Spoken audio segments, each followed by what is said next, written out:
Hi, my name is Linda Drediger. I'm a recovering codependent and a grateful believer in Jesus Christ, and I want to share a little bit of my history. I married my high school sweetheart. John was my first love. After 10 years of marriage, we'd acquired everything I ever dreamed of. We had 3 beautiful children. We had our own home. We had our own business. But I was desperately unhappy.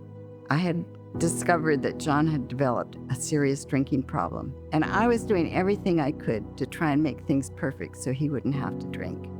I was working in the store. I was doing all the work at the home. I was doing the yard work, diapers for 2, and that was before Pampers.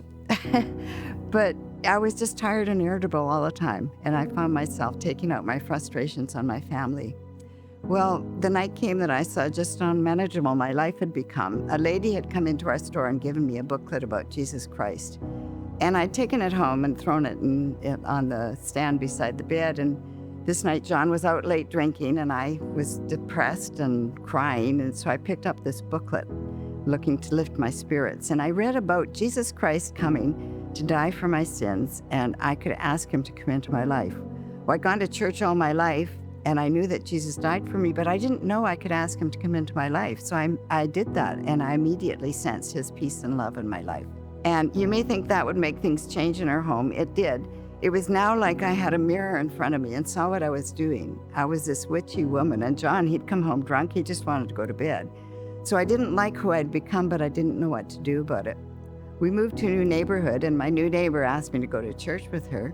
That didn't really interest me, but she happened to mention they had a nursery. So one Sunday morning, I thought, I'm going to church for 2 hours of peace and quiet.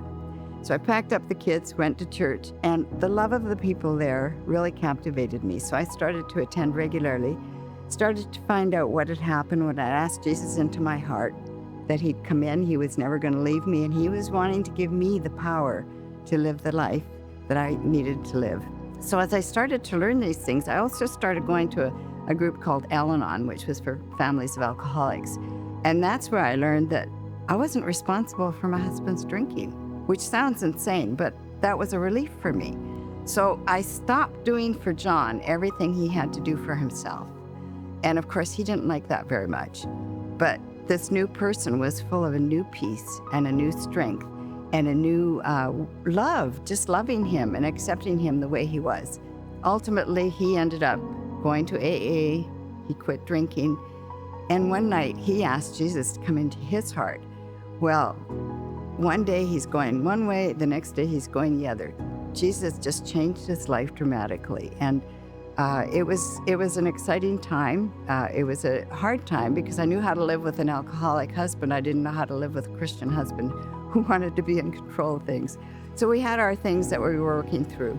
But eventually we started to get into ministry. We came on staff with Power to Change. We've had many exciting adventures, traveling the world, showing the Jesus film. And in 2009, our pastor at our church, he met with us for lunch, and he asked if we would start a ministry for alcoholics. He knew John's background. Our church had at one time been like an upper middle class church, and now it had become like an inner city church with a lot of needy people around, and our pastor had a heart for that. And so John and I did some research, and in March 2009 we had our first addiction recovery ministry meeting. And you don't know what's going to happen. You go to the door of the chapel and you open it, and up drives a van, and about 6 guys get out, and like tattoos and muscles. And John says to them as they came to the door, do you know what this is?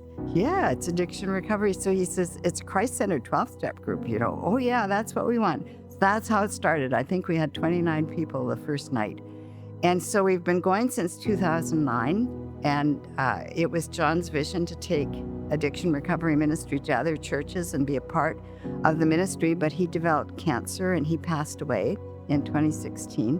What's happened is addiction recovery ministry has continued to go every week, every Monday night. Don't think we've missed more than maybe one Monday night at Seven Oaks Alliance Church at Abbotsford, and that was because there'd been a fire in our church.